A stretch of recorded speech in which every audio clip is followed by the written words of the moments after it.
Bonjour et bienvenue dans cette nouvelle vidéo. Aujourd'hui, nous abordons un sujet très important qui concerne de nombreux propriétaires et futurs acheteurs de biens immobiliers. Il s'agit de la faillite d'un promoteur immobilier avant même que les travaux de construction ne soient achevés. C'est une situation dramatique que de nombreux propriétaires et investisseurs vivent cette année en Allemagne depuis que les taux d'intérêt ont explosé et aussi que l'inflation continue à augmenter. J'ai moi-même été victime d'une situation pareille cette année lorsque l'un des plus grands promoteurs immobiliers ici en Allemagne a fait faillite, laissant derrière lui près de 118 projets en cours et 1850 appartements encore inachevés, parmi lesquels mon appartement situé dans cet immeuble du projet Parlen que vous avez juste derrière moi. C'était pourtant un projet très prometteur de par le concept et aussi de par la situation géographique. Parce qu'ici, nous sommes dans le centre-ville de Nuremberg. À 3 arrêts dans cette direction, vous avez la gare centrale. Et de cet autre côté, à 4 arrêts, vous avez l'aéroport de Nuremberg. C'est vraiment dramatique ce qui se passe. Dans cette vidéo, je voudrais partager avec vous mon expérience, mon histoire, comment j'ai fait pour me retrouver dans cette situation délicate. Et aussi, nous allons analyser ensemble les causes, les conséquences d'une situation pareille. Et je prodiguerai aussi quelques conseils très pratiques pour ceux qui pourraient être impactés par ce genre de faillite. Donc, on va aller s'asseoir au calme pour en discuter. Restez connectés jusqu'à la fin de la vidéo.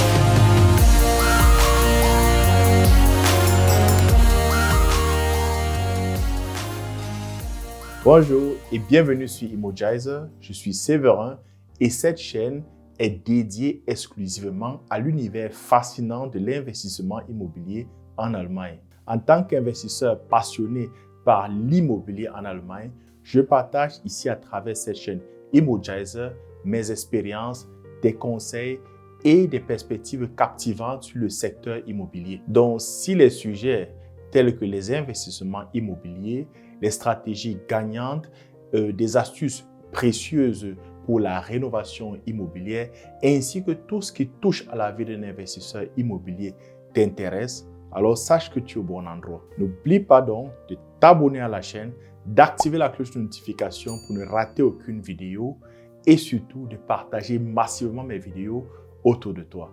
Amuse-toi bien sur ma chaîne. Revenons maintenant sur le thème d'aujourd'hui, la faillite des promoteurs immobiliers en Allemagne, ou plutôt, disons-le ainsi, la vague de faillite des promoteurs immobiliers ici en Allemagne. En fait, depuis cette année 2023, il ne se passe pas un mois sans qu'on entende qu'un promoteur immobilier a fait faillite. Et là, ce sont les gros poissons dont on parle dans la presse, dans les médias, mais il y a un nombre inconnu de petits promoteurs immobiliers qui tombent chaque fois en faillite par semaine, dont on n'entend pas parler et qui causent ainsi la ruine de beaucoup d'acheteurs, de beaucoup de propriétaires, de beaucoup de familles. C'est vraiment grave ce qui est en train de se passer. Mais quelle est vraiment la cause de cette vague, de cette épidémie de faillite chez les promoteurs immobiliers? En fait, les causes sont multiples et c'est aussi rapport avec les entreprises. C'est spécifique aussi à chaque promoteur immobilier, chaque entreprise. Il y a aussi des fautes de gestion là-dedans, mais je ne vais pas rentrer dans chaque cas spécifiquement. Mais en règle générale, ce qu'on peut dire, les causes, elles sont assez connues. C'est de 1, déjà, la montée brutale des taux d'intérêt, l'inflation galopante, la crise géopolitique que nous connaissons, la montée des coûts de l'énergie et tout cela. Donc, tout ça réuni provoque maintenant cette faillite. Parce qu'en fait, les promoteurs immobiliers, quand ils construisent quand ils font ces nouvelles constructions, ils cherchent preneurs. Et ces preneurs, ils ne peuvent avoir ces biens que s'ils sont finançables. Jusqu'ici, avec les taux d'intérêt qui étaient vraiment très bas, les banques finançaient ça facilement. Or, maintenant, à cause donc de tout ce que j'ai cité là, toutes ces raisons que j'ai citées, ça a conduit les banques maintenant à élever les conditions d'octroi de crédit aux propriétaires, aux acheteurs, si bien que maintenant, pour obtenir un crédit à une banque, ce n'est pas du tout facile. Ça a eu donc pour conséquence que le marché des nouvelles constructions s'est vraiment littéralement effondrer. Car quand il n'y a plus beaucoup de personnes qui peuvent acheter cela, les promoteurs immobiliers, ils peuvent plus continuer les constructions et là, maintenant, ils sont obligés d'entrer en faillite. Il faut aussi dire que cette nouvelle construction, ce n'est pas vraiment donné à tout un chacun. Les prix sont élevés parce que nous avons aussi des normes énergétiques ici du gouvernement qui sont assez élevées, que ces promoteurs doivent respecter. Il y a aussi des normes en matière de construction et tout un tas de choses, des règles, des normes qu'ils doivent respecter. Ce qui fait que les coûts sont élevés et ces coûts, ils ne vont pas garder ça sur eux. Donc, ils vont remettre ces coûts maintenant, plus leurs bénéfices sur les acheteurs potentiels de ces biens. Et quand ces acheteurs ne peuvent pas être finançables parce que la banque a élevé les conditions d'octroi des crédits, on arrive à ce phénomène qu'il n'y a plus les gens ne se bousculent plus pour acheter des nouvelles constructions. Et alors, les promoteurs immobiliers, ils sont obligés de faire faillite. C'est dramatique ce qui est en train de se passer actuellement. Et comme je l'ai dit en début de cette vidéo, j'ai moi-même aussi été touché par cette vague de faillite lorsque le promoteur immobilier d'un des biens que j'avais acheté ici à Nuremberg a fait faillite, laissant derrière lui 118 projets en cours et près de 1850 appartements inachevés. C'était énorme, c'était un gros poisson, c'était un grand promoteur immobilier qui était là depuis des années ici-là, dont on ne s'attendait pas qu'il pouvait être touché par cette faillite et même lui, il n'a pas été épargné. Donc, mais comment j'ai fait pour me retrouver là, dans cette situation si délicate? Vous allez sûrement vous le demander, parce qu'on connaît ma stratégie. Ma stratégie, ce sont les biens déjà existants, de les acheter, les transformer, soit les revendre en termes fix and flip, ou les rénover et les remettre en location. Donc, comment j'ai fait pour me retrouver là-dedans? En fait, c'est que j'ai un ami japonais qui travaille chez ce promoteur immobilier. Bon, lui, il est beaucoup plus responsable pour la partie du fonds, le fonds d'investissement, là, donc recueillir un peu l'argent pour ses projets immobiliers. Et donc, il m'a souvent parlé de ce qu'il fait. Bon, lui n'est pas trop immobilier, hein. Lui, c'est beaucoup plus la bourse. Moi, je suis beaucoup plus immobilier. On se rencontre très souvent et on partage un peu nos expériences, on s'échange là-dessus. Nous avons un défi de voir dans 20 ans qu'est-ce qui marche le plus. Est-ce que c'était la bourse qui était plus forte que l'immobilier, investissement immobilier? À cause de ça, on se rencontre beaucoup et puis on s'échange assez régulièrement. Et puis, il m'a raconté ce qu'il fait. Il m'a parlé de ce promoteur immobilier. J'ai trouvé ça pas mal, j'étais curieux. Donc, je lui ai dit, je veux en savoir plus. Il m'a dit, écoute, notre centrale pour la vente, ça se trouve à Nuremberg. Je suis descendu à Nuremberg un jour et là, j'ai rencontré un commercial. Je lui ai dit, écoute, raconte-moi un peu, qu'est-ce que vous faites, qu'est-ce que vous avez comme projet? Il m'a parlé un peu en règle générale des projets qu'ils ont un peu partout ici, là, en Allemagne. Il a parlé aussi de Berlin. Bon, moi, je n'étais pas trop intéressé par Berlin. Berlin, c'est une ville que j'aime bien, mais que je me méfie tellement en termes d'investissement immobilier. J'aime pas trop Berlin. Bon, ça, ce sera le thème de notre vidéo pour aujourd'hui. Donc, il m'a parlé aussi des projets à Nuremberg. Et puis, il m'a dit, écoute, si tu es intéressé, on a 2 projets qui sont en train de terminer. On a encore des biens à vendre. Si toi, tu veux des appartements, tu peux voir. Il m'a présenté sur le prospectus et tout. Et puis, il me dit, s'il y a un truc qui t'intéresse, tu peux acheter quoi. Moi, j'achète jamais un truc sur papier. Je lui ai dit, écoute, attends. On était un dimanche. Hein. Je lui ai dit, attends, je vais sortir, je vais aller voir. Je suis sorti, j'y suis allé à Nuremberg. On était dans Nuremberg, je suis allé dans ce quartier.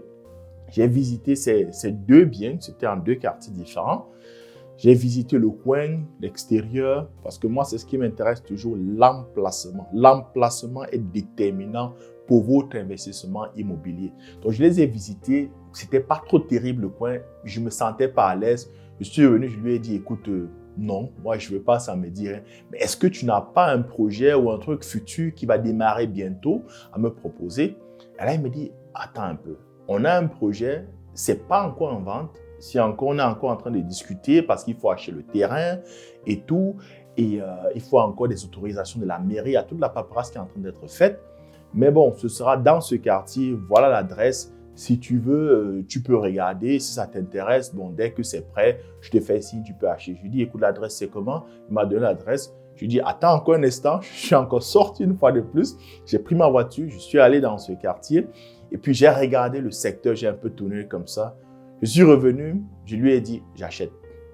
Je lui ai dit, j'achète ça.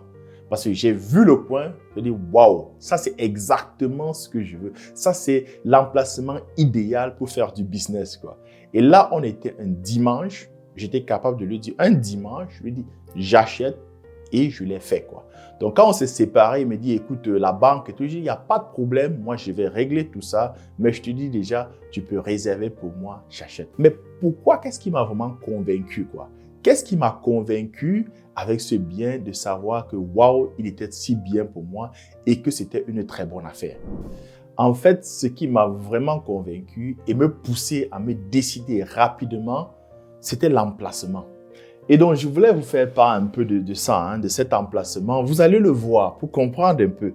Et pour moi, c'est la chose la plus importante dans l'investissement immobilier, l'emplacement, quoi. Vous devez apprendre à reconnaître un très bon emplacement et à vous décider aussi rapidement. C'est aussi un module de formation, un module dans le programme de formation que je suis en train d'apprêter, que je vous ai promis.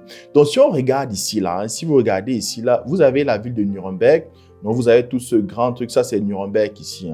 Une ville que moi j'adore vraiment, que j'apprécie et je connais vraiment chaque coin là. Donc, vous avez ici en rouge, ici, ce point rouge qui est marqué ici. Ça, c'est l'emplacement de ce bien. Et donc, vous voyez ici, ça c'est vraiment dans le centre-ville. Ça, c'est la route qui ceinture complètement les routes rapides, qui Schnellstraße, qui ceinture toute la ville de Nuremberg. Donc, ici, on est vraiment dans le centre. Donc, tout ça aussi, c'est la ville de Nuremberg partout là, mais ça, c'est vraiment le centre ici. Et donc, j'aime trop les biens qui sont situés au centre parce que c'est très important pour votre succès, pour que vous ayez une bonne rentabilité et pour la prise de valeur sur le long terme. Donc, vous avez le bien qui est situé ici. Quand vous regardez ce bien, vous avez ici à côté là, c'est en fait ici là, c'est un parc. Donc, ça, c'est les trucs vraiment très importants qui attirent les gens. Donc, vous voyez, vous avez un parc ici. Vous avez ici le Wörthersee. Le Wörthersee, c'est un endroit très prisé à Nuremberg. Bon, c'est un lac qui est très prisé. Moi, je vois rien de particulier là, mais bon. En tant qu'investisseur, tu regardes qu'est-ce que tes clients aiment et puis tu leur offres ce qu'ils aiment là où ils aiment. Bon, tu t'en fous de savoir si ça te plaît ou pas, mais tu leur offres ce qu'ils veulent, quoi. Donc, en fait, ça, c'est mon truc. Je ne suis pas pasteur pour changer les mentalités. Je suis investor, comme j'aime bien le dire. Donc, vous avez ici ce truc et tout. Donc, l'emplacement qui est par là. Vous avez là ici le centre-ville, la vieille ville ici, là. Donc, vous pouvez même quitter à pied pour arriver ici dans la vieille ville. C'est justement là à côté. Et ici devant, vous avez déjà la gare. La gare, c'est à 3 arrêts. Avec le train, la ligne de métro, 3 arrêts de l'adresse là où il y a ce projet. C'est le projet Parklin, c'est comme ça que ça s'appelle. Et quand vous regardez ici, là, plus au nord ici, là, vous avez l'aéroport de Nuremberg. Et l'aéroport, c'est juste à 4 arrêts de là. C'est juste 4 arrêts. Donc, vous voyez que le truc, il est stratégiquement très bien placé. Donc, quand moi, j'ai vu ça, j'ai dit, waouh, je le veux. Et à l'époque, il n'y avait même pas encore, ça n'avait pas encore été commencé d'être construit. En fait, ce qui était là-dessus, c'était juste un truc de bowling qui était déjà désaffecté et qu'il fallait arracher. Donc, si vous regardez l'image, à quoi ça ressemble aujourd'hui, donc voilà, c'est cette rue-ci et c'est ce projet-ci en haut que vous pouvez voir qui est encore en train d'être construit. C'est ce projet qui a été arrêté à cause de la faillite. Donc, vous le voyez, c'est par là. Mon appartement, c'est quelque part de ce côté-ci, mais avec le balcon à l'intérieur, quoi. Donc, ça, c'est une rue c'est un secteur très stratégique qui est très bien pour l'investissement immobilier, qui est très prisé à Nuremberg. J'ai encore dans cette rue encore d'autres biens immobiliers. Bon, mais ce n'est pas là le sujet d'aujourd'hui. Donc, si on regarde bien, vous voyez le projet qui est en train d'être fait là et tout. C'est un grand projet en plein centre-ville de Nuremberg et super intéressant, quoi. Donc, vous voyez, l'emplacement est très stratégique. Et quand vous avez un pareil emplacement, il ne faut même pas réfléchir. Ça, c'est un truc directement à prendre et à réfléchir plus tard, quoi. Parce que le genre de bien, si vous êtes sûr toujours qu'il y aura preneur, vous n'allez jamais manquer de gens pour récupérer cela. Donc, l'emplacement m'a vraiment convaincu. La deuxième chose qui m'a convaincu, c'était en fait le concept qu'ils avaient. Et donc là, je vais vous faire voir un peu la brochure que nous avons reçue, la brochure qu'ils ont une brochure un peu où on te présente le projet. Je trouvais ça super beau. Ça, c'est Sparkling qu'on pouvait voir. La Parklin, c'est le nom du projet. Donc, chic, moderne, avec du style, super beau là. Vous voyez un peu à l'intérieur à quoi ça ressemble ici, quand c'est vraiment bien décoré là. Donc, et après, on vous explique à peu près comment ça se présente. Donc, vous avez un peu deux styles. C'est en fait ce bâtiment avec cette forme-là, la partie gold, la partie style, et puis avec des bureaux ici au rez-de-chaussée, c'est ce qui s'appelle Gewerbe. Donc, super bien intéressant. Et puis, vous avez ici, hein, voilà le bâtiment à quoi ça va ressembler quand il sera terminé d'être construit. Hein. J'aime bien ce graphique-là. Donc, vous voyez, vous avez la rue centrale ici, hein, là, cette rue-là qui passe ça que je vous ai montré tout à l'heure. Et vous avez donc le bâtiment, ce sera la forme du bâtiment à peu près comme ça. Hein. On a une idée à représenter comme ça va être à la fin, quoi. Et puis, un peu avec du texte un peu sur Nuremberg, comment c'est tout. C'est une ville que j'adore vraiment. Donc, vous voyez, ça, c'est déjà le centre-ville ici. Vous avez ce truc comme la plage de Nuremberg, où ils font toujours en été comme ça. Vous venez passer du temps. Donc, c'est vraiment un truc, l'emplacement, c'est vraiment idéal, quoi. Ça, c'est pour un investisseur qui s'y connaît dans un coin, quand il va voir un truc pareil, tu ne peux pas laisser tomber ça. Donc, vous voyez ici, là, ça, c'est ce bien ici, hein, c'est cet immeuble d'habitation, à quoi ça va être. Et vous voyez, comme c'était très central, la ville ne voulait pas avoir n'importe quelle architecture là-bas. Donc, il fallait même, il y avait un concours hein, de quel architecte va livrer la meilleure forme, la meilleure architecture pour cela. Parce qu'on ne voulait pas des trucs un peu, des Plattenbau, des gros bâtiments là, un peu comme des cages de lapins. Donc, il fallait vraiment un truc qui honore ici, qui ne gâte pas l'image de la ville. Donc, voilà le concept qui est super bien beau. Donc, mon appartement, c'est quelque part là, au premier étage ici, du côté de la cour et tout. Donc, c'est ça aussi qui m'a vraiment convaincu. Et je me suis dit, écoute, l'emplacement, ça passe super bien. Et puis, la position aussi, elle est idéale. Le promoteur immobilier, il est là depuis. Ce n'est pas quelqu'un qui a commencé avant-hier. Ça fait des années qu'il est là. Ils ont de grands projets. C'est un gros poisson. Et en plus, eux n'étaient pas financés par les banques, c'était par des fonds. Donc, ils mettaient des fonds et puis il y avait des investisseurs qui pouvaient acheter des fonds là, qui pouvaient prendre part au projet. Donc, chaque projet était ficelé comme ça. Donc, la somme d'argent, on l'avait déjà dès le départ, de ce qu'on avait besoin pour lancer le projet. Et donc, pour moi, il n'y avait même pas de souci à se faire là-dessus. J'ai toujours été sceptique envers les nouvelles constructions parce que les nouvelles constructions, je me suis toujours dit, si le promoteur immobilier tombe en faillite, tu as tout perdu, tu n'as plus rien. Mais pour moi, c'était un truc assez sûr, bien que je savais toujours qu'il y a des risques. Mais quand même, je me suis laissé aller là-dedans et j'ai acheté donc ce bien immobilier. C'était en mars 2020. C'était en mars 2020 que j'ai signé. Et là, la livraison du chantier était prévue en mars 2023. Mais tout ne s'est pas passé comme prévu. Au lieu de la livraison du chantier en mars 2023, comme prévu, on a eu plutôt droit à une annonce de faillite. Ça, c'était en août 2023. Lorsque subitement, je reçois un message là, je vois un peu dans la presse, et puis des amis qui m'ont envoyé, d'autres investisseurs là, qui m'ont envoyé ces messages. Le promoteur immobilier, il a fait faillite. Ouais, c'était vraiment surprenant, c'était un choc de l'apprendre. Et puis, il y a d'abord l'émotion, on ne sait pas quoi faire, mais passer la phase de l'émotion, il faut vraiment rester stoïque, il faut garder ses esprits. Il ne faut pas laisser l'émotion être plus fort que la raison. Donc là, déjà, j'ai commencé à chercher à rentrer en contact avec tous les autres investisseurs, dont mettre un peu des annonces online, contacter ceux que je connaissais déjà et ceux-là qui connaissent d'autres personnes, former des groupes WhatsApp, on forme un petit groupe, après qui se joint à l'autre groupe, former des grands groupes. Parce que là, quand il y a ce genre de situation, on s'apprête déjà, puisqu'on sait qu'il y aura une bataille juridique. Et pour cette bataille juridique, il faut former les rangs, il faut faire de la masse. Parce que comme les Allemands le disent, masse is Macht. La masse, c'est le power. Parce que tout seul, vous ne pouvez rien faire bouger. Mais il faut former cette masse-là maintenant et chercher des personnes qui vont devoir défendre votre cause, qui vont devoir défendre un peu, bagarrer pour vous. Donc, c'est ce qu'on a commencé à faire. On s'est rangé en notre bataille. Et là, on a commencé aussi à rendre ça public, à s'échanger déjà dans le groupe. Quelles sont les solutions qu'on peut avoir. Chacun apportait ses informations. Bon, c'était allé un peu avec plus de l'émotion, ça il faut comprendre. Beaucoup allaient un peu, ils se sentaient un peu anaqués là-dedans, et ainsi de suite. Chacun sortait un peu, ça allait un peu dans tous les sens. Hein. Mais là, il faut toujours laisser les personnes laisser un peu leurs émotions. Passer la phase émotionnelle, c'est maintenant de passer à la phase vraiment rationnelle, où on avait des réunions régulièrement pour savoir qu'est-ce qu'on peut faire, quelles sont les solutions.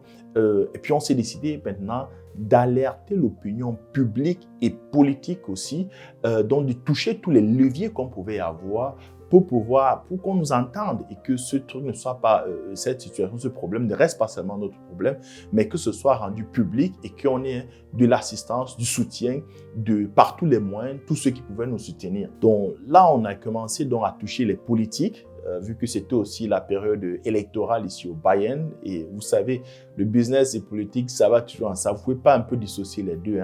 Donc, on commençait déjà à écrire à notre ministre-président, président du Bayern déjà, à le rencontrer lors des meetings politiques qu'il faisait ici à Nuremberg. Et aussi aller rencontrer le maire, la ville, ainsi de suite, à tous les canaux. Après, on a décidé aussi d'aller vers les médias. Puis on a décidé, on a cherché dans le groupe qui pouvait aller vers quels médias, avec différents médias. Et puis moi, j'avais été choisi donc pour entrer en contact avec le média BR24, Bayern 24, Bayern 24. C'est un peu, comme je l'ai dit, c'est le pendant un peu comme France 24, mais c'est ici au Bayern 24. Donc vous avez sûrement dû voir cette interview-là que j'ai donnée. J'ai fait plusieurs interviews là. Il y a d'autres vidéos qui sont encore en train d'être montées et qui vont apparaître au fur et à mesure. Donc je crois le lien, on pourra le mettre de cette intervention, on pourra le mettre en bas de cette vidéo que vous pourrez voir. Donc où je parlais un peu de ce problème parce que ça faisait partie de notre stratégie de rendre ça public, d'attirer les médias et de faire un peu pression sur tout le monde, sur toutes les personnes qui étaient censées pouvoir nous aider. Donc, cette pression, ça a agi, parce qu'il faut le dire, très rapidement, on a cherché un Insolvenzverwalter, je crois en français c'est un administrateur judiciaire ou bien liquidateur judiciaire, je crois un truc pareil, qui a été désigné, c'était un avocat. Et puis, lui, il a pris le dossier de la boîte, parce que la boîte, c'était la firme mère en haut, mais avec encore des petites sociétés en bas, des GmbH un peu partout. Donc là, il fallait déjà avoir un peu un aperçu qui fait quoi, qui est dedans. Donc ça a pris quelques semaines et il a eu le temps vraiment d'étudier tout le dossier. Et le premier groupe qu'il a appelé pour faire une réunion, c'était notre groupe, c'était notre projet, le projet Parklane, tous les acheteurs du projet Parklane. Et puis, il a parlé un peu des problèmes qu'il y avait, des solutions qu'il pourrait apporter. Entre autres, la solution, c'était que le projet continue. On avait trouvé un nouveau promoteur immobilier qui était prêt à continuer. Mais ma crainte, c'était qu'il fallait payer un peu plus. Moi, je me disais à peu près, on va se retrouver à peu près à 20 000 € à payer en plus là, chacun, pour qu'il puisse continuer parce que les coûts ont explosé, ainsi de suite. Non, le nouveau promoteur immobilier, il continue le projet sans qu'on ait à payer un peu plus. Et seulement, il y avait un mais à tout cela, parce que tout n'est pas gratuit. Le seul truc, c'est que déjà, le délai pour livrer le chantier, ce ne serait plus cette année, mais ce serait plutôt en fin 2024. C'est-à-dire en le 31 décembre 2024, c'est le nouveau délai que nous avons. Et en plus, ce nouveau promoteur, il ne paye pas, à cause de ce retard de livraison, il ne paye pas les dommages et intérêts qui avaient été conclus déjà à l'achat du bien immobilier. Moi, je l'avais acheté en mars 2020 et la livraison était prévue pour mars 2023 et on avait conclu dans le contrat d'achat que passé ce délai, si ce n'est pas livré, il y a des dommages et intérêts qui me sont payés chaque mois, ainsi que d'autres propriétaires aussi, d'autres acheteurs. Mais là, le nouveau promoteur, il continue le chantier, mais là, cette somme-ci qu'on devait avoir chaque mois, elle n'est plus payée. Donc ça, c'était la condition. Et là, on a donc fait un nouveau contrat du départ pour démarrer sur cette base. Et il fallait que tous les propriétaires puissent signer ce nouveau contrat. Donc, on avait besoin de 95% des propriétaires devaient signer cela parce que s'ils signaient, c'est là où ça avait effet. Et là, le nouveau promoteur immobilier pouvait continuer. Si on n'avait pas ces 95%, là, le projet était à terre. Là, c'était vraiment mort. Ça, c'était la condition ultime. On peut se dire que c'est vraiment facile, que ce serait faisable, tout le monde allait signer parce que c'est simple, tout le monde comprend, c'est l'occasion en or. Mais non, loin de là, loin de là. En fait, il y a eu plusieurs tendances. Dès qu'on a terminé cette réunion, on a senti qu'il y avait de la crispation, quoi. Vous avez un peu le camp des Allemands, c'est amusant ça, mais les Allemands, c'est un monde à part, c'est des mecs à part. Eux, c'est un peu la loi. On a signé un contrat que le chantier doit être fini en mars 2023. Et si ce n'est pas fini, on a des dommages et intérêts. Donc maintenant, il ne comprend pas pourquoi il doit renoncer à ses dommages-intérêts et le chantier n'est pas terminé. On doit lui expliquer pourquoi, ainsi de suite. Et ça doit aller d'abord devant un juge. Ça doit d'abord aller en justice. Parce qu'un contrat, comme ça, on peut faire le prochain. Et on lui dit, il faut qu'on rende des comptes un peu pour le premier qui a été fait. Moi, on lui dit, mais c'est pas possible ça, quoi. Ça ne sert à rien de commencer ici à vouloir faire un procès parce qu'on ne s'en sortira jamais. Et on a juste 2 semaines pour pouvoir signer ces documents et avoir au moins 95% des propriétaires devaient signer ce document. Donc, ça bloquait déjà à ce niveau. C'est chacun qui allait chercher son avocat pour que son avocat lui raconte je ne sais pas quoi. Ça, c'est le premier problème. Le deuxième problème maintenant, c'est là où nous sommes rendus compte que ce projet Parkland, en fait, ça, c'est le monde entier qui était représenté là-dedans. Vous avez des acheteurs qui viennent de l'Amérique, du Canada, vous avez de l'Amérique latine aussi, quelques-uns. Vous avez beaucoup qui venaient de l'Asie, de la Chine, qui ne comprenaient même pas ce qu'on parle dans cette langue-là.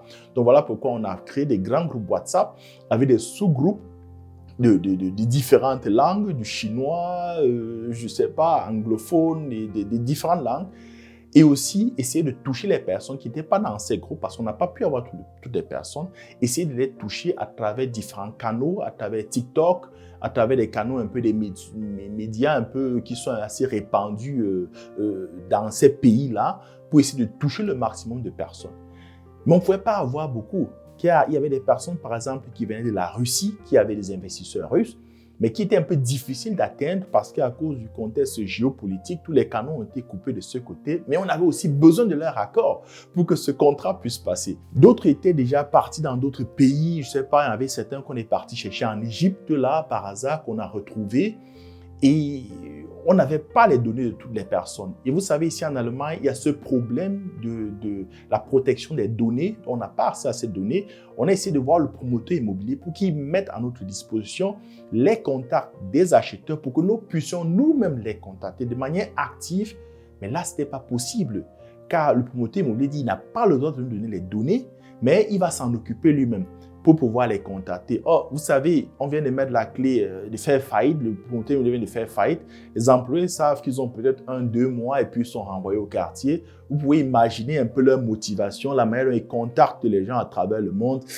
C'est pas vraiment ça, quoi. On a essayé de voir les notaires chez qui on avait signé les contrats d'achat, s'ils peuvent nous donner les informations. Mais là, les gars, c'était mort, il n'y avait pas possibilité. Donc, nos seuls moyens, nos seuls canaux, c'était en fait d'aller sur les réseaux sociaux, de toucher le maximum de personnes. Les 2 semaines étaient vraiment intensifs et il fallait encore aller vers les médias. Voilà pourquoi j'étais constamment en contact avec cette chaîne de télévision bavaroise où j'ai encore donné d'autres interviews et puis on a essayé de chercher, de toucher le maximum de personnes où que ces personnes se trouvent. C'était vraiment une course contre la montre, c'est dramatique. C'est vrai, on aurait pu éviter cela parce que la cause de tout ceci, moi si je reviens là-dessus, c'était aussi en fait le retard accusé dans le démarrage des travaux. J'avais acheté en mars 2020 et était prévu que ça démarre l'été 2020. Mais au lieu de démarrer à l'été 2020 les travaux, ça a plutôt démarré en fin 2021.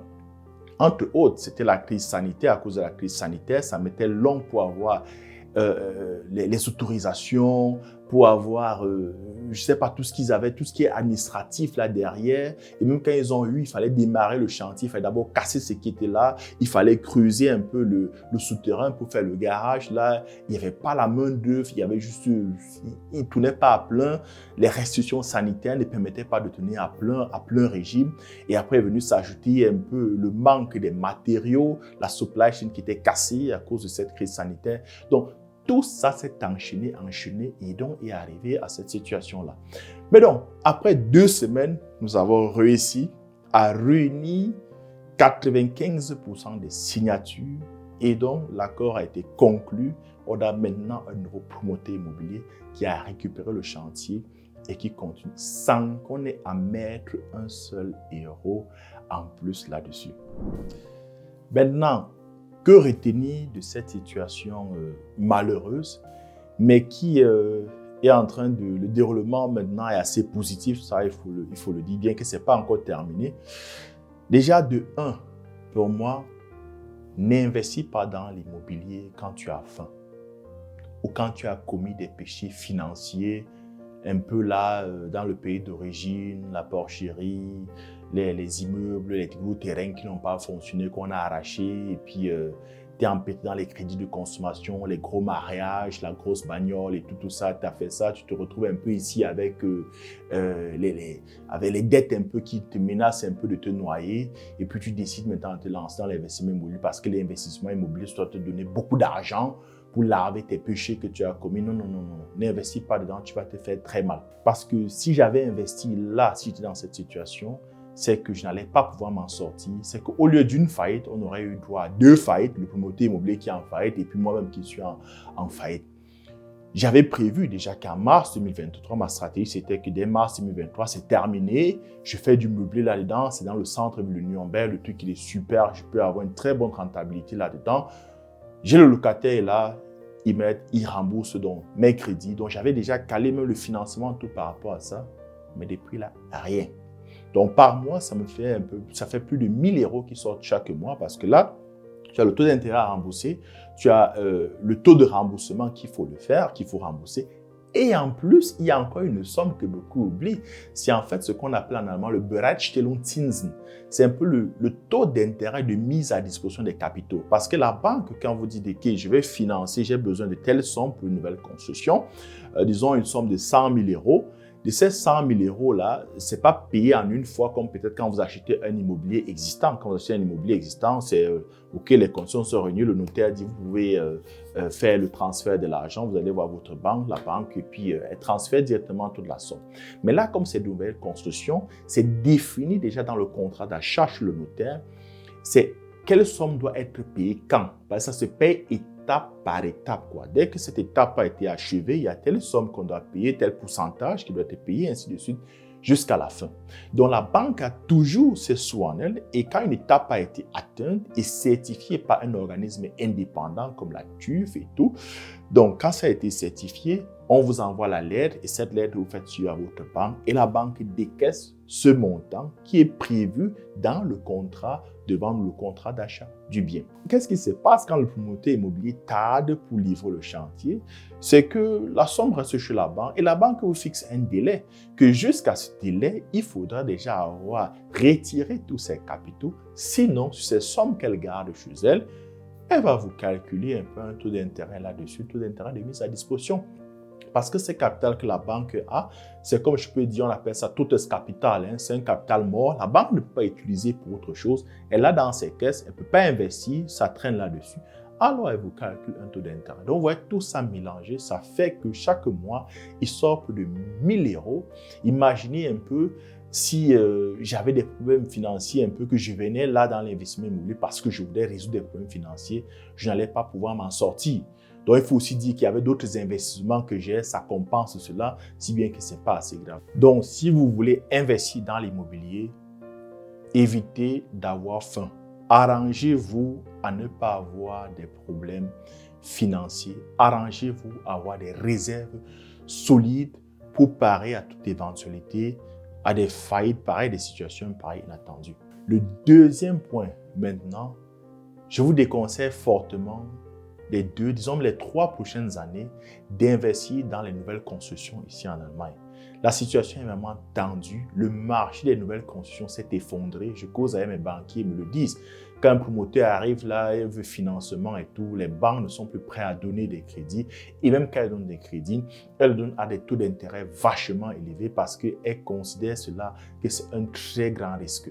Donc, je vous déconseille fortement ces 3 prochaines années ici en Allemagne d'investir dans les nouvelles constructions. Et même si par la force des choses, si c'est que vous êtes obligé de le faire, il faut acheter un nouveau bien, faire une nouvelle construction.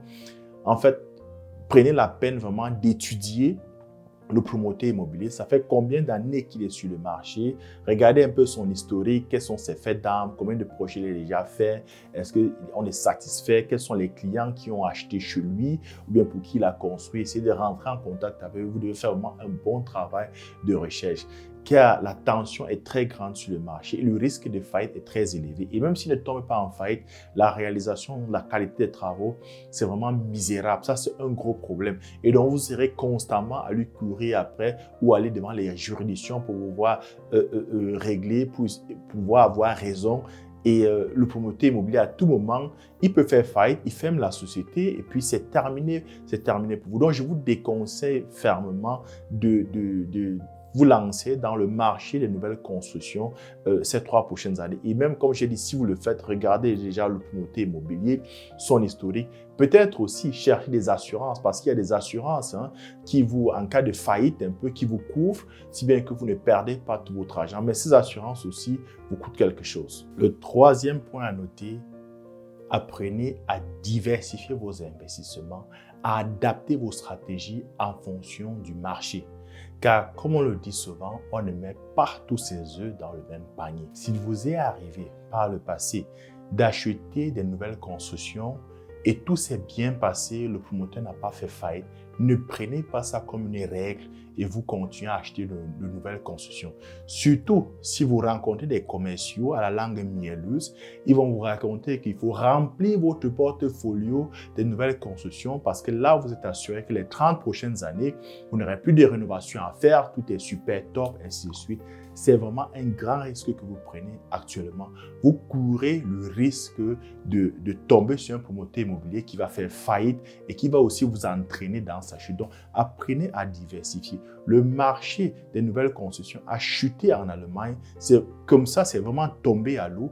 Pendant ce temps, il y a un autre marché qui continue à vraiment boomer et où moi je suis actif. C'est en fait le business des immobiliers existants comme je suis en train de faire. Donc, pensez vraiment à diversifier ça. Vous diversifiez ainsi le risque, vous partagez ce risque-là.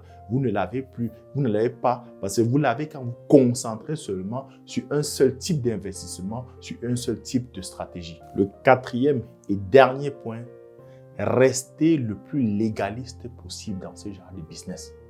Tenez-vous-en à la loi. Ne cherchez pas à faire des petits arrangements, petits copains avec promoteur immobilier. Restez comme c'est écrit. Tenez-vous-en surtout au départ quand vous venez de commencer. Là, je m'adresse surtout aux propriétaires de résidences principales parce que c'est eux qui agissent souvent avec émotion. Vous voyez, ils ont parfois une grosse somme un peu à côté, un grand capital. On va chez le banquier, on va certes chez le notaire. Quand vous allez chez le notaire ici en Allemagne, le notaire, les documents, tout est officiel parce que l'Allemagne, c'est un pays vraiment de droiture. Tout est droit comme ça, tout est carré et tout est fait aussi pour vous protéger. Vous protégez, vous, le privé, la personne privée, l'État vous protège beaucoup par rapport aux entreprises. On a mis des lois pour vous accompagner. Tenez-vous-en à ces lois. Quand vous allez chez le notaire, vous allez signer par exemple ce contrat d'achat que le bien va être construit. Ce n'est pas encore là, ça va être construit. Tout est défini, étape par étape. Quelle étape le promoteur immobilier doit atteindre avant que vous déboursez telle somme? Tout ça est défini là. Tenez-vous-en à cela. Si vous avez à financer complètement la somme chez la banque, ça c'est clair, la banque ne déboursera pas un seul centime si cela n'est pas respecté comme ça a été défini. Par contre, vous avez beaucoup, comme je l'ai dit, qui ont une certaine somme d'argent qu'ils ont épargné, qu'ils ont un gros compte d'épargne quelque part depuis des années. Et après, il y a ce document qui a été signé, ce contrat de vente. Et puis, vous avez le promoteur qui arrive, qui vous raconte quoi, j'ai besoin de ça, si vous faites comme ça, je pourrais vous faire une réduction ici. Des petits trucs, des petits arrangements un peu de copains là. Et puis, vous prenez tout votre argent, vous mettez entre ses bras ce que vous aviez à côté. Certains joueurs, certains allaient vers les banques ici de raconter des histoires à dormir debout pour que les banques décaissent. Il y a certaines banques qui ne vont pas venir contrôler. Si vous avez dit que c'est bon, décaisser, la banque ne vient pas contrôler. Certaines banques contrôlent, d'autres disent, OK, vous avez dit décaisser, je décaisse, je donne, alors que l'étape là n'a vraiment pas été faite. Et là, vous aurez vraiment de sérieux problèmes. Donc, je m'adresse principalement à ceux qui ont des résidences principales. Donc, pour soi-même, il est seul avec le promoteur immobilier. Donc, quand vous avez des gros cas comme un peu ce projet que j'ai acheté, il n'y a pas possibilité de faire ces petits arrangements de copains. Mais si les propriétaires, les particuliers, avec les promoteurs immobiliers, je vois, ils font souvent des arrangements pareils et ça finit toujours à votre désavantage. Donc, restez le plus droit possible. Tenez-vous-en à la loi. C'était donc là tout ce que je voulais partager avec vous aujourd'hui. Avant de terminer, si je me résume, le marché de l'immobilier en Allemagne a profondément changé. Les causes sont connues. L'explosion des taux d'intérêt, l'inflation, la crise géopolitique que nous avons, la crise énergétique, tout ça a poussé à un changement vraiment dans le secteur de l'immobilier, dans d'autres secteurs aussi, mais on le voit beaucoup plus dans le secteur de l'immobilier. Ce qui fonctionnait avant ne marche plus aujourd'hui. Les nouvelles constructions, il faut être très prudent là-dessus si vous voulez investir dedans. Je vous le déconseille fortement. Par contre, je vous encourage à continuer à investir dans un autre secteur, les immobiliers existants. C'est ce que moi je fais. Je continue à acheter, à rénover et à revendre beaucoup plus même qu'avant la crise. Donc certains me disent que ouais, on n'achète plus, on trouve plus. Non, écoutez ça. Non. C'est peut-être la crise chez vous, mais c'est pas la crise pour tout le monde. Donc le business de l'immobilier continue à bien tourner en Allemagne. Je vous encourage à vous former. Faites-vous former par des professionnels, des gens sur le terrain qui continuent à investir, car le marché s'est professionnalisé. Les aventuriers sont sortis et le marché actuel ne pardonne plus des erreurs du débutant. Ça peut être votre premier pas en tant qu'investisseur immobilier et votre dernier. Et ça, je ne le veux pas. Voilà pourquoi mon équipe et moi, nous avons donc décidé de mettre un programme de formation en place. Nous avons bien avancé, je vous l'ai toujours promis, mais là, c'est pour bientôt. Donc, déjà dans la partie d'enregistrement, donc très bientôt, ce sera mis à votre disposition pour vous donner la connaissance nécessaire pour vous permettre de reconnaître les opportunités malgré cette crise que nous avons et avoir du succès dans l'investissement immobilier. Donc, c'est tout ce que j'avais à partager avec vous aujourd'hui. Laissez-moi en commentaire, est-ce que aussi vous avez déjà fait cette expérience avec la faillite d'un promoteur immobilier? Comment est-ce que vous avez réagi? Laissez-le en commentaire et on se retrouve à la prochaine vidéo. Ciao!